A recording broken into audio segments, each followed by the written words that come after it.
Welcome to Ship Cover Lit. I'm Adrian Fort. And I'm Dalton Gentry. And we're here with you for this week's book review. Dalton, what did we read this week? We're going back to Young Adult. Young Adult. One more time. We are going Dystopian. This is Unwind by Neal Shusterman.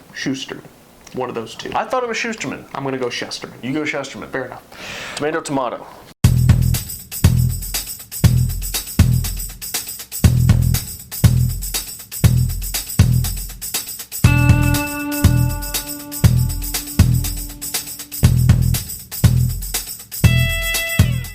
All right, so this is, I don't know. What do you think? We're going 3 good, 3 bad. Let's do 3 good, 3 bad. I'm assuming people who are watching this have read this. This is a hard one to really describe. This is some kind of high fantasy that's still enveloped in reality. I wouldn't call it high fantasy at all. I think I would call it, I think for me this was straight science fiction. Science fiction, okay. Right. I think science fiction, dystopian, is definitely a good word to throw around with this one. 3 good, 3 bad. First and foremost, I love the concept. Okay. The whole war started by abortion, and this is a futuristic look into pro-life, pro-choice. That's beautiful. Yeah. And what a heavy topic for an author to take on, especially in a young adult teen read. And not just a topic to take on, but to really envelop it like he did. Oh yeah. So absolutely in love with that idea. I think it's a great introduction into dystopian fiction. This is a genre that's not a heavy genre. You can't go to the store and see the dystopian section, but a lot of people really get into. One of my favorite books is Clockwork Orange by Anthony Burgess. I think this is a good step into that. Right. So I'm all about that. I think there is also a lot of good symbolism, a lot of good references, whatever you want to call it. It's written well that way. Okay. There's a lot of good that. Anyway, what do you got? I'm always impressed with an author that has built an entire world, and I am always more impressed with an author that has taken the existing world and made it something that it isn't. Okay. For me, this is more impressive than fantasy, because as opposed to just making up anything as you go so that it fits, which is what a lot of fantasy authors will do, you're forced to take things as they are and twist them. Okay. It's very impressive to have so many characters with their own arc. Even a lot of minor characters like Pastor Dan go through a change. Yes, right? They've got their own little flip in there. Oh, I'm gonna anger you when it comes to my bad list now, but go on. Now this may seem like a cheap way out considering the first two, but they don't necessarily mean that, those first two do not necessarily mean that a story is well crafted, but this was. It's very dynamic. Everything that changes in this book changes several characters. Everything that happens affects multiple characters. And that is something that is difficult to pull off as an author. Okay. I see where you go with that. Bad things. Things that we didn't like. I think in order to believe this, there has to be a lot of suspension of disbelief. I've talked about that a lot in previous videos. This one I think is more realistic, but I still think to say that, hey, we as a people got to this point, you have to suspend your disbelief quite a bit. Right. So I'm not very comfortable with that. Second, character growth and character changing only comes from tragedy or a complete flip. There is no saying that, oh, Connor became a better person or he changed as a person. He got better, he fixed something without enduring tragedy. He became the $1 Million Man. Yes, without losing an arm, without becoming paralyzed, without becoming a clapper. They all had to go through tragedy to grow. And like that. And you said Pastor Dan. There was no growth with him. It was just a complete flip. Done. Okay. I appreciate it. I thought it was well done that the higher religious character would be the one to go against them. But I didn't like it. There was no growth. I think we'll have it out on that in a minute. Okay. But my bad things. Some of the conflicts are escaped far too easily. Okay. I call it video game syndrome, where as soon as a character is off screen, you don't have to worry about him, right? Okay. The whole deal where this Connor kid put down a juvie cop, and there were multiple cops on the scene. Yes. And it comes about later that the cops just weren't looking for them. Yes. Right? That's not realistic at all. So I think that there are a lot of instances of that. Opposite of Fight Club, which we did the review of last week, there's not many times in this novel where you can see how close characters are when they're talking, where you've got a real texture to the world. Some examples for me were, remember Sonia's basement? Yes. What did that place look like? I don't know. Have no idea. Not a clue. There was a back room. Right? There was a back room, but there's one part where a character goes away, and it just says goes away, as if that were able to be done. They said at one point that Roland just moved a shelf and made his own little cubby. Yeah. Basically. Scenery is hard to imagine in this. Also, in that when Roland stops Hayden and Connor from talking in the middle of the night, it was another part where he just goes away. He goes. I think they said, like you were saying, back to his own cubby. Well, where was that? Yeah. What was that? Okay. How does that solve his problem? When Connor is talking with Ariana at the beginning, how close were they? Right, And you don't really get a sense of physicality there. That's an interesting one we're have to get back to. The desert with the Admiral, how comfortable is that place? Like, he's sure to spritz in a little, it was so hot that they had to stay under the shadows of the plains. But that doesn't tell you what it's like in a desert. My last thing was, I can buy Lev being the guy that Connor snatched at the beginning and popping back up at the end. Or I can buy Lev being the guy that Connor snatched at the beginning and popping up at the Admiral's. Or I can buy Lev being a kid that they met at the Admiral's and pops back up in the Unwinding house, the Happy Jacks. I cannot buy a character popping up when Connor snatches him, being there somehow at the Admiral's, and popping up again at Happy Jacks. How much stronger would this piece be if Lev were never at Happy Jacks? If this whole sinister little clique that he becomes a part of, where he becomes a clapper and all this stuff, what if it's just someplace else? Where he's gone on his own journey. And I think Lev is one of the most interesting characters in this novel. Absolutely. I got to plug this because you cut me off. How dare you? The third thing that I didn't care for. Oh, I'm sorry. This is very stereotypical of young adult. It's very stereotypical of teen genre literature. It sets up the sequel. This is the Hunger Games all over again. Right. And I will say it again. I've said it 1,000 times with the Hunger Games. If it was a standalone novel with a complete and dynamic ending, it would have been great. But instead, we got to make it 3. We've got to make it 35. I don't know how many sequels this book has. See, I was writing that off as just being a product of serial writing, or not even serial writing, but a multiple book story. Okay. This was not The Gunslinger. No, right. Thankfully it wasn't The Gunslinger. This did not feel episodic in that sense. This felt more whole and complete than that. So for me, there was a payoff. Okay. Especially since I think a very good part of this story is about myth building, right? Humphrey Dumphrey. Yes. Connor becomes the Akron AWOL. So all of these little pieces, even Lev to an extent, they are building mythology about themselves. Well, Lev a lot at the end, right? So what happens is you have at the end 3 legends. Now the part that's a little bit iffy for me is the one that does not become a legend is Risa. Yes. Right? So why is that? Why is Risa the one that's left out of this whole thing? And it when would she, to me, has the most compelling story. Compelling, yes. Again, I will say that Lev, to me, is by far the most interesting. But Risa does have a pretty compelling backstory to get where she is. Right. It would be interesting to go on and see how these novels as a series develops, and if they play on the mythos of these characters, and see if there is some kind of growth. Right. But to me, again, I felt left out at the end. where it was building up, and this character, is a clapper. Now, this character is paralyzed. This character, like you said, it's the $1 Million Man, and look how awful this is, and they're in these great positions now. Join us next week in the next novel. You didn't even feel like there was a payoff for the Admiral. Maybe the Admiral, I'll give you that one.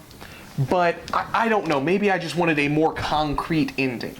Risa is finally playing the piano for people in the way that she had hoped to do at the beginning of the novel. Okay. I think the problem you're running into, the problem you're having with the text is that there is no end to the conflict. But all of these characters have changed. Absolutely, the characters have changed. I don't like the ways in they've changed, or the way they have changed, because I don't think it promotes growth. It's just tragedy. Is it, though? I think it is. It really is, in my opinion. Connor has become redeemed. He is redeemed, but Lev went through hell and ended up as someone who is you talked about black and white. There's the most gray area with Lev at the end, right? yes, absolutely. Where he is maybe re-accepting God, right? And maybe we should talk about Lev, because that's the one that really drove me as a character. I think... Could I get a couple plugs in? Plug away. If you like Unwind by Neal Shusterman, you would absolutely love Feed by M.T. Anderson, which was a book that I read in college as part of a young adult literature class. Okay. And if you like this type of story, especially like what made me think of this was the little snippets from the BBC and eBay that are in between the parts of the novel. Michael Crichton is for you. Jurassic Park, Sphere, those types of books. Michael Crichton can be suggested at any point. Right. Fantastic read. Lev. In my opinion, the most interesting character. The whole concept of tithing blows my mind, and especially because this author is tackling this in a book geared towards younger readers, where allegedly in the Bible, tithing, you have to give 10% of your wealth. Right. Therefore, Lev, being the 10th child, is tithed. He's sacrificed for religious purposes. That is absolutely absurd to me. It's insane. It is, especially in light of how it happens. Yes. The parents are basically celebrating themselves as this is going Oh, yes. It's very selfish. And they're telling Lev, this is all for you. This is your one last hurrah. Every party that you were ever going to have, you need to get into this day. Right. That's brutal. Considering the kid is 13? 12? Right. Hasn't hit 13 yet, obviously. That's insane to me. And I find it very interesting that the one character that is his savior is Pastor Dan. He's the guy who tells him to run. Yeah. Because despite all this religious hokum that he's behind, you're still a person. Go enjoy your life. Get away and be you. Well, for me, why I said I think we're going to get into it about Pastor Dan is looking at that situation and the way that it arose and how it happened so quickly but so drastically suggests that Pastor Dan had always felt that way. Because he does not have a comforting presence at Lev's party. No, he doesn't. He has this presence of, you got to do what you got to do. It's the right thing to do. It's the religious thing to do. It's what God says, right? And again, that goes back to character growth, especially with Pastor Dan. There is no growth. There is no change. It's just, a flop. Now, maybe you are correct in that. Maybe that flop is because the entire time this is how he has been. He's put on this facade, this very conservative religious facade, but deep inside he is completely against this. Well, and for me, the part that was most telling about that is that Pastor Dan simply says run. Yes. He does not say forsake your God. No. He does not say this is all farce. He does not say anything negative. He just said run.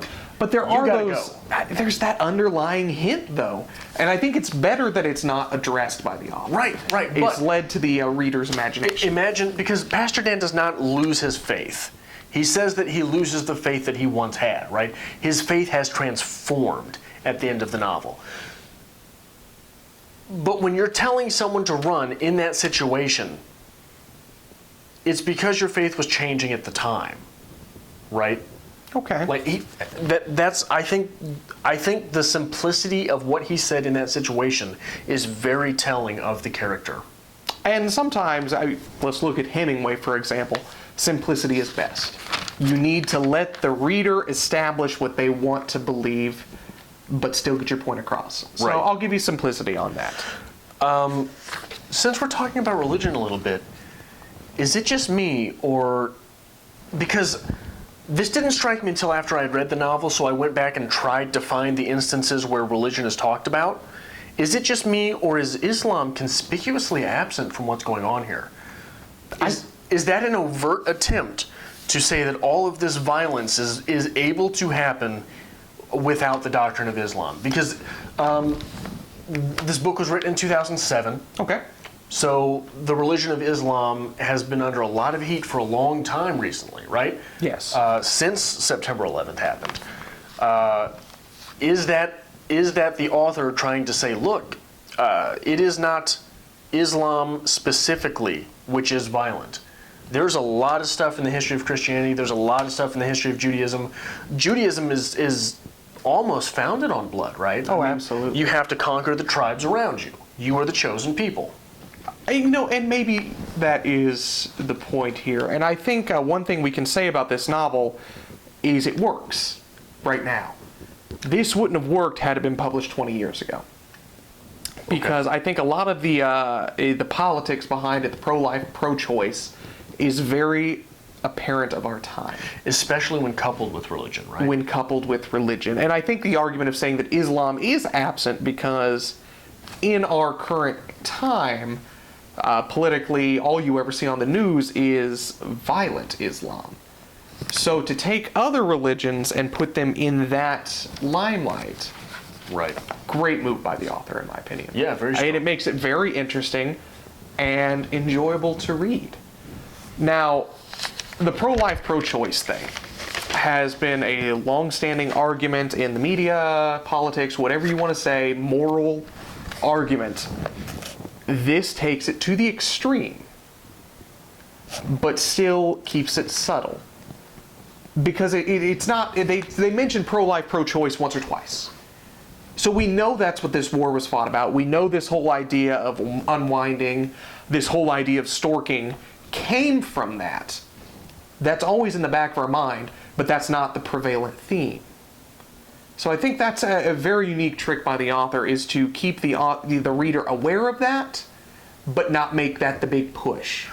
This is not a pro-life novel. This is not a pro-choice novel. It's a dystopian novel. Right. And I think that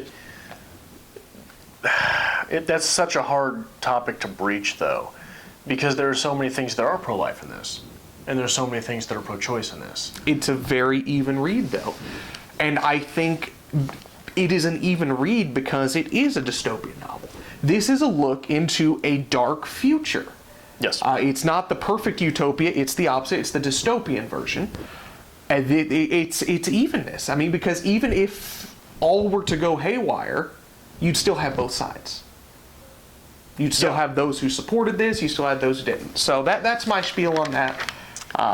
If we're allowed soapboxes, may I? Soapbox, please, go. There is that small moment where Risa is on the plane and she is trying to defend her education with a piano. Okay. I have a master's degree in creative writing. I live in the Midwest. This is something that I have to do on a daily basis. Absolutely. Oh, what are you doing with your degree? How are you using your education? How impoverished a view is it of education to believe that education, that knowledge, should translate directly into money earned per hour? How awful a concept is that? This coming from you, the high-spieling capitalist of the group here. High-spieling capitalist, I'm as communist as a capitalist gets. But I know, I agree. That's a great point. Especially when you really look at things and you understand that if you were trading dollars per hour, you will never be able to earn more than 24 hours in a day. And you'll never get to earning 24 hours in a day, right? So it's just one of those small things it's an impoverished view of philosophy to be able to think that it has to translate directly into dollars. But it's great that the author can get you thinking about that with Right. Riza. With an actual example in the story. Does not come out and say it. The first time we meet Riza, she's playing the piano for a recital of some kind. Right. And they tell her, you played this beautifully. Beautifully. It was great. All this. It wasn't perfect. It was great. But that's as good as you're going to be. You have this, artistic skill, but that's as far as you're going to go. So we're just going to use you for fodder now. Right. Someone who makes it in the arts and works in the arts and does things like this, we may have our hands chopped off and redistributed to someone at one point in time. Right. Well, my favorite question when this sort of issue comes up is, well, what are you doing with your degree? What am I doing with it? I use it every day. Absolutely. It's in the way that I look at things. It's in the way that I interpret things. It's in the way that I read things, and not just texts. You can read people. Yep. You can read situations. You know when it's time to get out of something. But there is that pervasive sense that, oh, well, I mean, how much money has it earned you recently? Well, who cares? That is not education. Like Ed Boon and John Tobias, the creators of Mortal Kombat, said, there is no knowledge that is not power. You just quoted Mortal Kombat. I'm so happy with that right now. That is a great point. Education is intrinsic. Anyone can read this novel and say, yeah, it's a good book, I read it. But what did you take from it? Through education, Right. You can say, what did I take from it? How did this change me? How did it change you? How can you apply it in other things? And I think that is absolutely an important part of literature, is be able to look at a work of art and say, how can I see myself? This is greater than words on a page. It is greater than words on a page. That's what art is. Greater than words on a page, greater than paint on a tablet, right? And I think this novel specifically, although I wasn't crazy about it, was good conceptually, I loved it. This is very me. But yeah, it wasn't executed right. Maybe it's just the series thing. However, it does make you think, and it does envelop you in the story, and it makes you think, about pro-life, pro-choice arguments, how this is going to develop, as a dystopian novel should make you think. And this is the reason that we need education, to pull us back from this dystopia and work towards something better. So I think it's a great novel in that aspect. Talking about something better, did you have any favorite quotes from the book? I did have a favorite quote. I read it on my Kindle again this week, just because Technology. I know you hate it. All right. Mine comes from Lev. Okay. Because, again, my favorite character. It's no use trying to explain to this godless pair what tithing is all about. How giving of oneself is the ultimate blessing. They'd never understand or care. Save him? They hadn't saved him. They've damned him. It's a good one. That's beautiful. That is Lev in a nutshell at the beginning of the novel. One of mine comes from Lev at the beginning of the novel as well. And will they do that right away? His parents look to each other. I'm sure there'll be an orientation, says his father. That short answer makes it clear to Lev that they don't know any more about this than he does. That's a very strong young adult novel quote, right? The final disenchantment with the parents. And I think that it's something that translates far beyond just young adult novels. I've got a couple more. I mean, there were some decent ones in here. And I maybe have cut you off a lot this time. You have. That's all you're doing. Maybe this I'm is just, excited. Maybe this is me hacking at the knees of religion here. But again, this novel is a glimpse of what we have now in a future setting. Okay. Because people do this all the time with religion.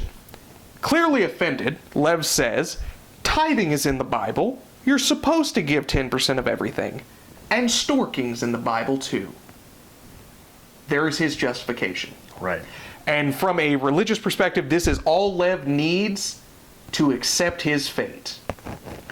Because tithing is in the Bible. He's supposed to be tithed. Well, Moses was sent down in the river on a basket. He was storked to someone. Well, it's also that idea of Christian Science as opposed to science It as is, science. it is. We have this thing that we know. How can we work it into the religious text? Fair Which enough. isn't just Christian. It's Jewish science. It's all religion, Yeah. but that is Lev. I mean, you can see that character through that quote. Right. Do you have another? So then, says Hayden, if every part of you is alive but inside someone else, are you alive or are you dead?